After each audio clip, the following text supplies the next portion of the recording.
Hello student, today I want to explain you the difference between balance of trade and balance of payment. Then balance of trade is the sum of total export and import of commodities, and BOP is the total payment of export and import of visible and invisible good. Then BOT include only visible commodities, or BOP include visible and invisible commodity. Then there is a difference between them. Then first of nature of items. In BOT, we include only visible items. It means we include only the export or import of goods, commodities, etc., which have some physical forms. तो physical form में जो available होती है commodities, at least उन्हीं commodities को जो है वो BOT के ट्रेड में इंक्लूड किया जाता है. Whereas BOP include the total trade of visible और non visible items. It means it is include the trade of goods and services. Both trade are included in BOP. तो BOP में हम goods का trade भी use करते हैं और services का भी लेते हैं, जबकि BOT में ओनली गुड्स का या फिजिकल फॉर्म वाले मटेरियल का ही जो है वो ट्रेड इंक्लूड किया जाता है. Another difference is scope. Then the scope of BOT is limited because it include only visible commodities trade. तो इसका जो स्कोप होगा, सेक्टर होगा, वो थोड़ा सा लिमिटेड हो जाएगा क्योंकि इसने ओनली कमोडिटीज़ के ट्रेड को इंक्लूड किया गया है. Whereas the scope of BOP is wide large because it include both commodities and services trade. क्योंकि इसने कमोडिटीज़ के भी ट्रेड को इंक्लूड किया है और सर्विसेज के ट्रेड को भी इंक्लूड किया है, इसलिए इसका स्कोप थोड़ा सा वाइड हो जाता है. Another difference is comprehensive. Then BOT is less comprehensive in comparison than BOT. It is just a component of balance of payment. ये it is only a part of BOP. ये only BOP का एक part है.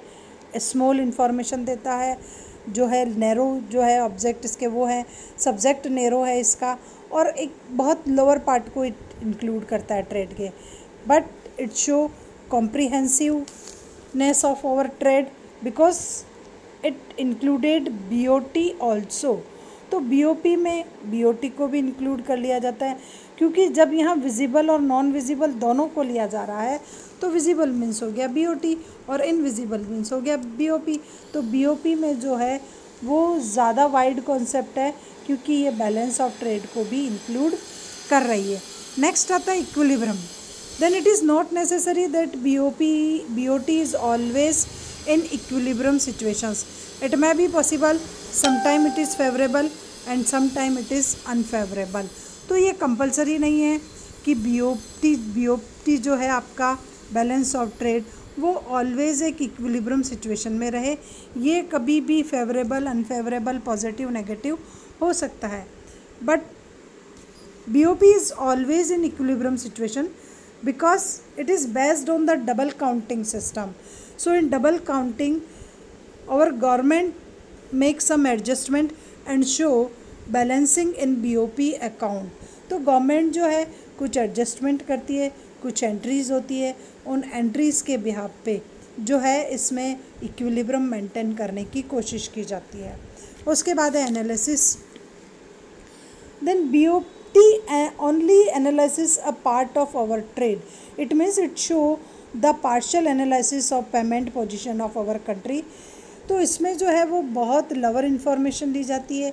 ये हमारे trade के payment के एक स्मॉल पोर्शंस को एनालिसिस कर करके एक्सप्लेन करता है.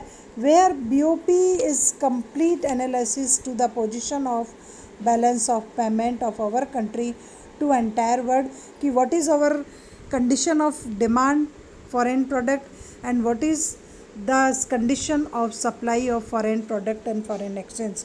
तो ये जो है वो पूरा एनालिसिस करता है कि रियल में कंट्री की क्या डिमांड है, कंट्री की पोजीशन जो है, आपके पेमेंट की क्या सिचुएशन चल रही है और आपकी कितनी फॉरेन एक्सचेंज की सप्लाई है और कितनी आपकी फॉरेन एक्सचेंज की डिमांड है. नेक्स्ट आता है स्कोप.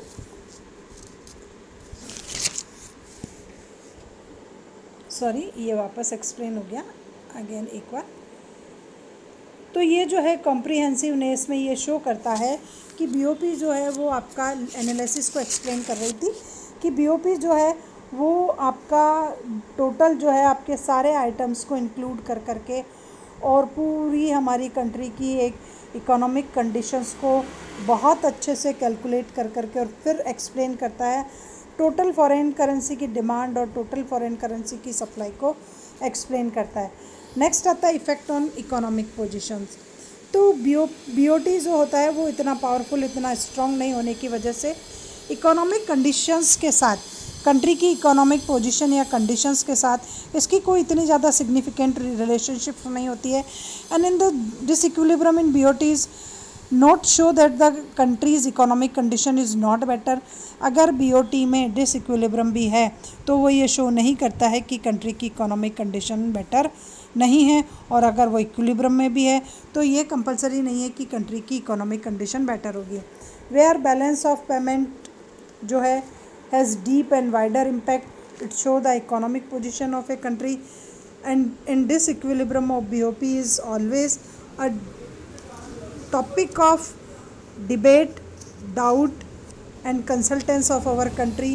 कि जहाँ कहीं भी इसमें डिसइक्विलिब्रियम की सिचुएशन आ जाती है तो कंट्री जो होती है वो अंडर प्रेशराइज्ड हो जाती है, डिसइक्विलिब्रियम को सॉल्व करने की कोशिश करती है, और इसका डिसइक्विलिब्रियम कहीं ना कहीं कंट्री की बेटर कंडीशन को शो नहीं करता है।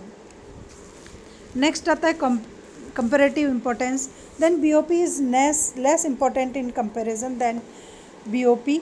बीओटी जो होता है वो इतना ज़्यादा इम्पोर्टेंस नहीं रखता है क्योंकि इसकी कैलकुलेशन का इतना ज़्यादा यूटिलाइजेशंस जो है वो नहीं होता है।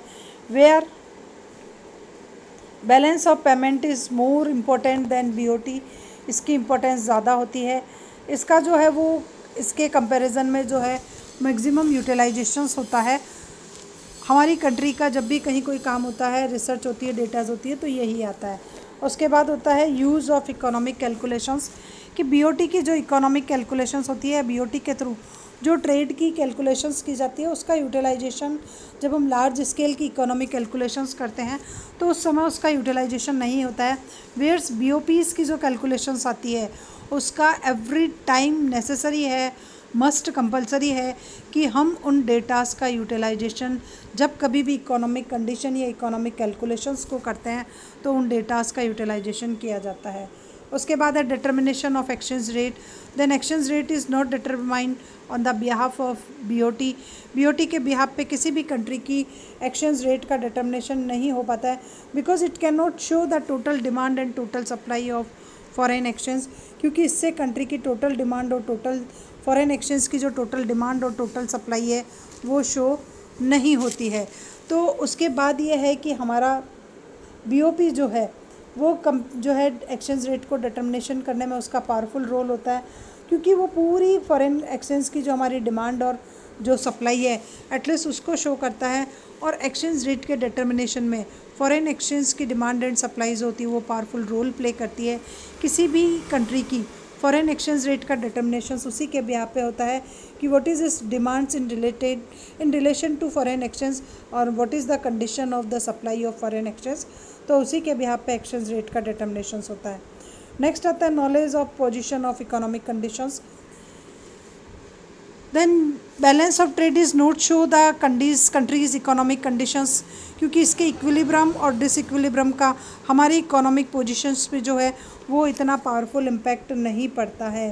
Where BOP show the countries economic condition, if the economic condition is sound then BOP is must positive. If economic condition is not sound, then BOP is negative. Or BOP is negative, then it show that their country's economic condition is not in sound situation. तो यहाँ पर ये बता देता है कि country की conditions किस स्टाइल की है। उसके बाद आता है nature of demand and supply. Then BOT show the demand and supply of export and import of only commodities. BOT में हम हमारी कंट्री में कमोडिटीज़ को लेकर के डिमांड और सप्लाई की क्या कंडीशन है ओनली उसी को इंक्लूड करते हैं। Where BOP include the total demand and total supply of foreign exchange. BOP में हम हमारी फॉरेन एक्सचेंज को लेकर के डिमांड की कंडीशन क्या है और फॉरेन एक्सचेंज की सप्लाई की क्या कंडीशन है उसको शो करते हैं। अगेन आता है mutual relationship. Then BOT is not related BOP. If BOP is favorable, then it is not necessary that BOP is favorable. तो यहाँ ये होगा कि BOP और BOT की जो लिंक है, देन BOT का फेवरेबल होना और अनफेवरेबल होना इससे किसी प्रकार से कोई लिंक नहीं रखता है। अगर किसी कंट्री का BOT नेगेटिव भी है तो ये शो नहीं करेगा कि BOP भी नेगेटिव हो। Then BOP is not depend on BOT। BOP जो है वो BOP पे डिपेंड नहीं करता। Where BOT is depend on BOP। अगर BOP नेगेटिव है देन इट इज़ नेसेसरी कि आपका BOT भी नेगेटिव होगा, बैलेंस ऑफ ट्रेड भी नेगेटिव होगा। तो रिलेशनशिप ये है कि ये टोटली इस पे डिपेंड है। इसका पॉजिटिव और नेगेटिव होना इसमें भी और पॉजिटिव और नेगेटिवनेस लाता है। नेक्स्ट आता है कैलकुलेशंस कि इसकी कैलकुलेशंस इजी है कंपैरेटिवली देन BOP, क्योंकि इसमें आपको इतनी एग्रीगेट्स, इतनी सम्स, इतने मैथमेटिकल कैलकुलेशन नहीं करती और इसकी कैलकुलेशन जो है वो थोड़ी सी टिपिकल है क्योंकि इसमें मैथमेटिकल कैलकुलेशंस, एग्रीगेट, सम्स, फार्मूलेज वगैरह ज़्यादा यूज़ करने पड़ते हैं, इसलिए थोड़ा सा टिपिकल है। उसके बाद है करेक्टिंग डिसइक्विलिब्रियम। अगर कंट्री के BOT में जो है कहीं ना कहीं कोई डिसइक्विलिब्रियम है, इम्बैलेंस्ड है, तो गवर्नमेंट जो है वो इतने एफर्ट्स नहीं लगाती है उस डिसइक्विलिब्रियम को सॉल्व करने के लिए। गवर्नमेंट इतनी जो है टेक केयर नहीं लेती है, इतने पावरफुल एक्शन नहीं लेती है। अगर सोचिए अगर किसी कंट्री का BOP नेगेटिव होता है तो गवर्नमेंट के लिए चिंता का विषय है। गवर्नमेंट अपने एफर्ट्स को जो है वो बहुत ज़्यादा लगाना स्टार्ट कर देती है, कंट्रोल हो जाता है बहुत सी चीज़ों पर, और यहाँ पर यह है इसके डिसइक्विलिब्रियम को गवर्नमेंट मेंटेन करने की कोशिश करती है और इक्विलिब्रियम में कन्वर्ट करती है। Then this is the difference between BOP and BOT।